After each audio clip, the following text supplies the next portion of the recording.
Welcome back to the show, everybody. Check this headline out. Crypto analysts just talked to Fox Business News. It says they're expecting a settlement between the SEC and Ripple tomorrow. We got that. Sam Bankman-Fried, FTX. It keeps getting bigger, ladies and gentlemen. We got that and so much more. Somebody roll that beautiful intro.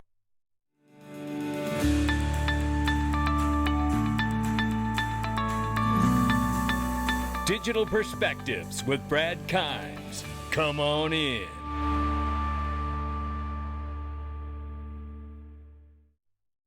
Welcome back to the show, everybody. You can follow us on TikTok, YouTube, and Twitter and Facebook for exclusive content. Right now, $884 billion market cap for crypto, 1.6% up on the morning. Good morning, everybody.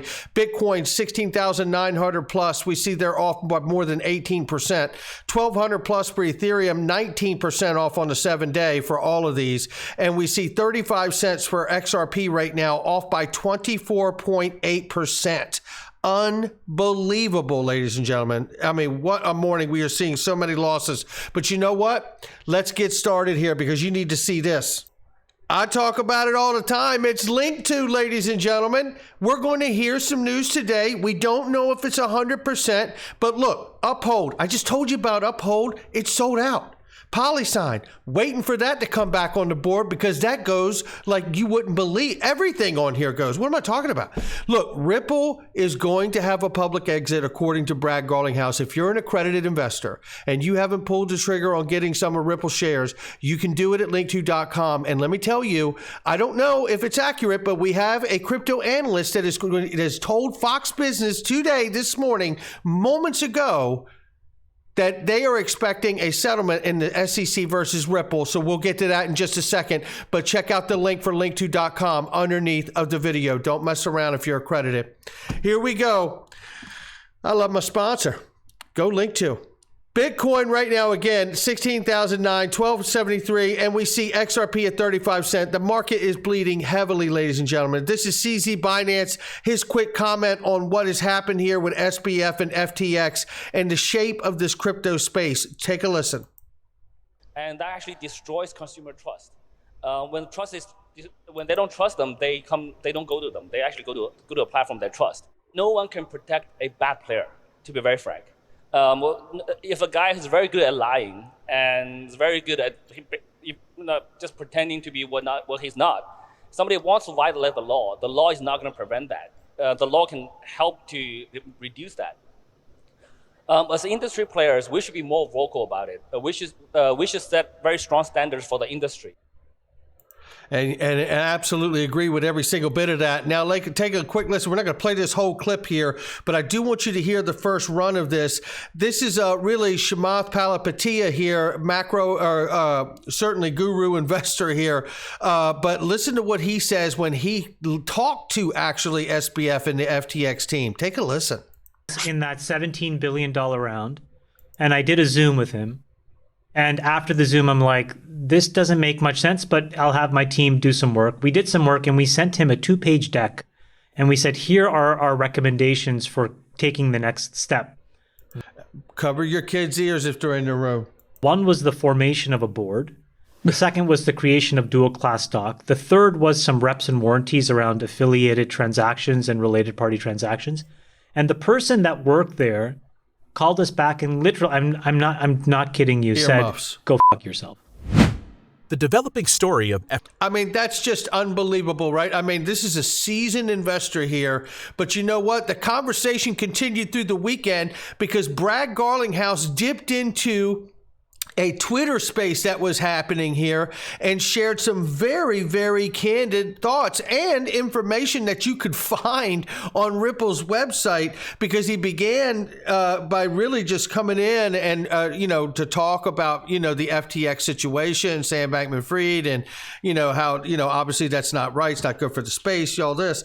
But then he gets questioned and bombarded with a bunch of questions about XRP, how they handle the escrow. And I want you to hear this back and forth here. It's very, very important. Take a listen. When this whole shit show started with the SEC, people, I tweeted out, in December of 2020, that this was an attack on the whole industry and not just an attack on Ripple. And I think, candidly, a lot of people called bullshit, like that's not true. And I think it's been really refreshing to see the industry kind of come around to understand that, like, this, how important this is. And so I could give a thanks to all those out there that have been supportive and kind of seen that come around. Hey Brad, how do you mark XRP on Ripple Labs' balance sheet? Is it mark to market? Zero. You mark it 0. That's pretty remarkable statement right there. It's 0.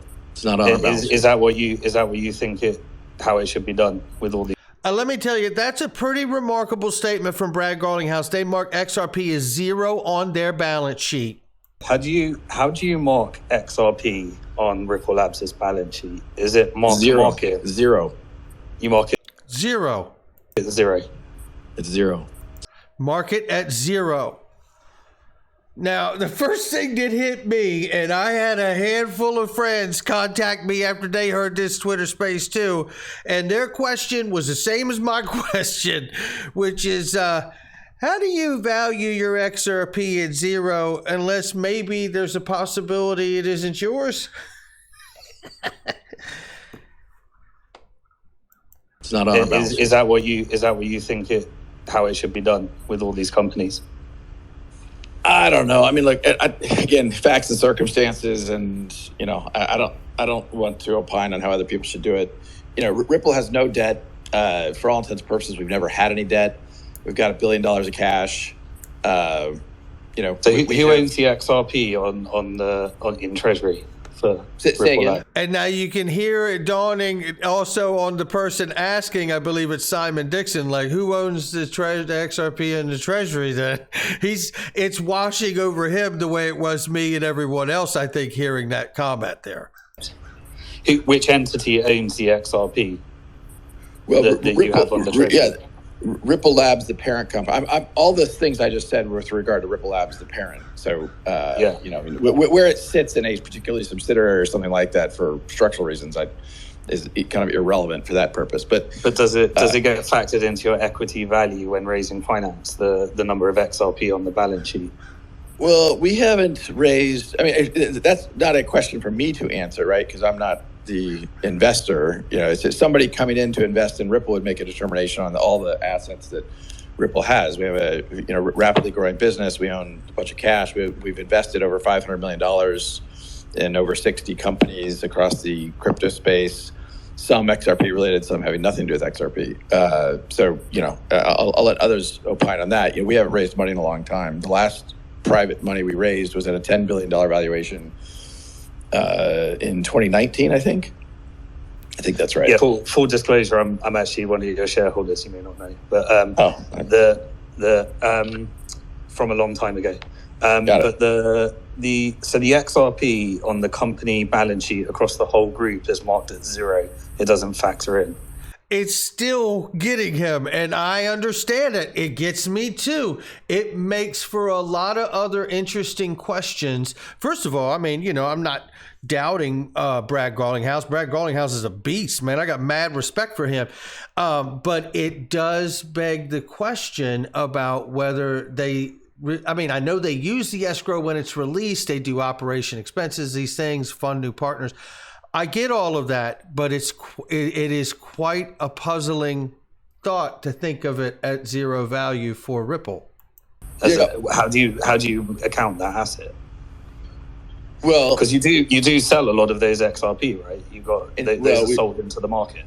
We sell some only to customers. And if you're paying close attention, we repurchase the vast majority of what we sell. There we go. Keep listening. And when we sell it, then it's marked at the price it's sold. That's revenue from an accounting point of view. So marked at 0, but when they sell it at, let's say, 35 cents or what have you, there's your revenue generation, right? But look, I think for me, as I just step back and look at what's going on in the industry, Ripple has always taken a very, very, very transparent view. I mean, I don't know when we started doing a quarterly XRP markets report, 5-6 years ago. And I think whether it's FTX, whether it's a whole bunch of other examples, I think all of us could work on transparency. And some of the haters and some of the FUD that gets spread around, it's, don't live in glass houses, right? Some of the stuff I see said in contrast, where, I think even talking about this openly, about how much XRP we have sold to customers, how much is repurchased, we put it all out there, like it's all transparent. And, that's not because we have a regulator telling us to do that. It's because we think it's the right way to run a business. And what percentage of the revenue is XRP sales? It's a significant percentage. I don't know that we've ever publicly broken that out. Again, the point I would make, just because the nature of the question is, we repurchase the vast majority of XRP. So this is not we're very long-term bullish on XRP. This is not hey, let's sell as much XRP as fast as we can. It's almost, the opposite. But well, and to that point, then you really have to start asking yourself, why are they buying all this back? They see it as so much value, buying it back off of the secondary market where we get it still, and redirecting it to on-demand liquidity partners. I get it, because they understand the value of it. And I believe that someday they understand that the value of it will move so quickly because of the adoption and use. You're better off to get as much of it today as you can, because of what it may cost tomorrow, is the way I see that. Right now, not financial advice, but that's my understanding of the approach here. But why would Ripple go out and buy all of this back each month that this is happening, and buying it back because they understand the long term of XRP? Do they really believe that it will be listed on all the exchanges again after this is over? I hope so. Listen, I hope so. But that strategy would really be a moot point to me if they end up relisting on 200 exchanges, or whatever the amount was, 180, whatever it was, exchanges. I mean, great for us and everybody involved, but what does that do to the strategy that Ripple is employing right now to get as much of it back off of the market that we buy it on? But repurchasing, what's the purpose of that? Because isn't that, would that cause some market manipulation issues? No, well, I mean, I guess I don't know. The conversation has gone from, hey, how do we make the industry more healthy, to, could that be market manipulation? I mean, sorry, Brad. I don't know what the fuck. On you, but this is I'm literally calling in, being totally transparent about exactly what we're doing. Everything I just said, we've been public about it. It's in our XRP markets report. The point I was trying to make, whether we look at proof of reserve questions. So. Yeah, but they're not asking the tough questions. And Brad even says that. He's like, it's not even a tough question. Most of these questions have been answered already in reports. The fact is that these are Bitcoin, Ethereum maxis trying to come at Brad to find a hole somewhere. Keep listening. Yeah, apologies, Brad. We've asked just to give you first hats off for coming on stage. And just asking the tough questions. But I appreciate you answering them. No, I don't even view it as tough questions. My point is, you can go read that, right? You don't need me to even, I didn't read our XRP markets report before getting up here, so I can't cite the exact data. But, frankly, it was Sunday morning and I just decided to dial it. I was paying attention to Twitter and was like, I'll listen in. So anyway, look, I think what has gone on in transparency helps everybody. Transparency is our friend. And that is true. It has been at the core of blockchain technologies. And I think there's just a lot of companies that have acted, kind of not consistent with that. And I think the more we can be transparent, the better. I've got one more question quickly for you. Sorry, one more. What advice would you give to the companies that have large token value on their balance sheet? How do you think they should manage selling those tokens without causing issues when they're trading against their consumers or manipulating prices? How do we stop that? Transparency. Look, I mean, there's a kind of well retweeted clip of me on stage with Joe Lubin at the World Economic Forum a few years ago. And, frankly, Joe's going after me about some of the same questions you're asking me. And I said, wait, Joe, how much ETH does Consensus own? Mm-hmm. He wouldn't answer. How much ETH that has Consensus sold? He wouldn't answer. Mm-hmm. So, look, transparency is our friend. And I think I would challenge the whole industry just to be more transparent. Whether you are Consensus and you own a lot of ETH, and I think to this day we don't know how much. or you're a project like Library that just has one. You are the token. I think transparency is our friend. And I couldn't agree more. And you know what? Rand Nooner, Satoshi Stack, Simon Dixon, and everybody else involved in there has not once called Joseph Lubin or Consensus to the carpet at all about the transparency question that Brad Garlinghouse asked of him. And I covered that clip heavily here. And you know, it's quite disturbing that these guys will go after Brad to the degree that they did in this particular call, which is fine. But you know what? They never seem to turn and ask those tough questions to the Joseph Lubins of the world, though, do they? Pretty damn interesting. Well, so is this. Stuart Alderati says if the SEC was actually crypto's lawful cop on the beat, there would be no need for the chair to repeatedly cajole market participants to come in and register. Regulators with proper jurisdiction don't need to cajole, bully, or enter into backroom deals. That's why regulation by enforcement has been the SEC's go-to. The tortured enforcement process itself is the punishment, which is why most settle. With settlement in hand, the SEC then pretends it has lawful jurisdiction when it really has a coerced surrender. What an incredible, remarkable analysis this is, which has led to disastrous consequences. For example, in February, the SEC trumpeted its $100 million BlockFi settlement and a commitment by BlockFi to register with the SEC, but BlockFi couldn't afford to pay the fine and nothing was ever registered.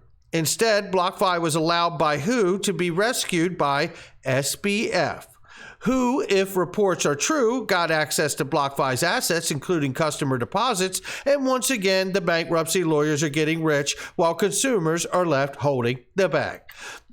Stuart, I tell you, keep it coming, brother. Keep it coming. We're loving it. Now, obviously, Janet Yellen's chiming in now, too, on the FTX collapse here. The U.S. Treasury Secretary said crypto sector is in need of very careful regulation, while some lawmakers are already preparing to propose tougher rules. Watch out for FSOC. That's the Fed, the Treasury, right? That's Gary Gensler and the SEC, all on the Financial Stability Oversight Council. It is a prudential regulator. They could come out and do some things here if Congress doesn't act. Keep your eyes peeled, ladies and gentlemen. This is what you've been waiting for, and we're not going to wait anymore for it right here. This has been going around this morning. Natalie Brunell was on Fox Business with Maria Bartoloma, and she says she is expecting a SEC versus Ripple settlement tomorrow, and we know Swell starts tomorrow over in the UK. Shout out to Ripple T, Brad Garlinghouse, and the whole crew. Yeah, and somebody else shared it here. Shout out to Conspiracy Theorist here and everybody else who sent it. But take a listen to this clip, just the tail end here. The first half was about SBF. You guys are up on that. Take a listen to this being said here.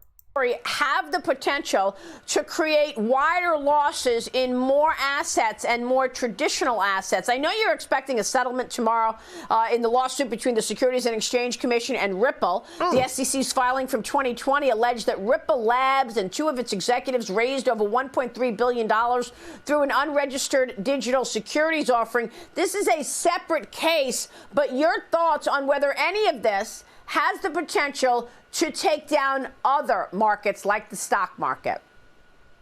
Absolutely, Maria. Well, it goes to your first point. When contagion happens, it's because everything is cross-collateralized and the system at large based on credit is so fragile. So we do see Bitcoin drawing down, and we can see other assets drawing down as people liquidate in order to cover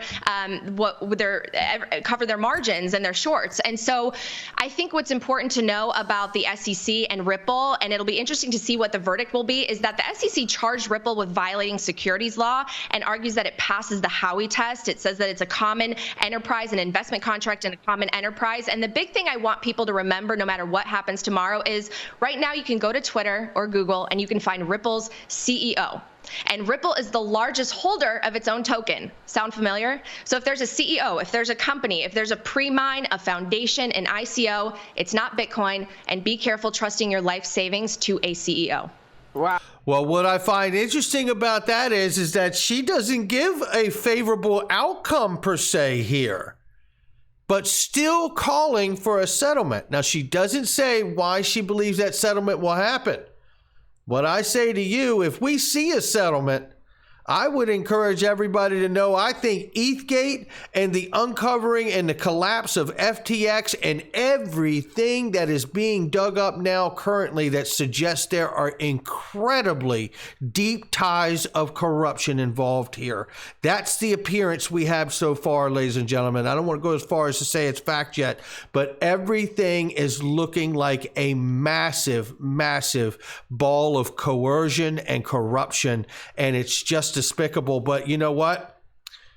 I think all of this in social media and the Twitter sleuths and everybody else out here who's contributed, if this thing settles, I tell you, I can't see any other way than to understand that every one of us has played a strong role and a hand in helping get it there. There's no question. Now, that's not financial advice, but it's my digital perspectives. Make sure you check out all the links underneath the video, ladies and gentlemen. They're great products and services. And in this time of uncertainty, make sure, not your keys, not your crypto, get a ledger. It's the link underneath of me, and they have incredible deals always, but only if you click the links. I'll catch all of you on the next one.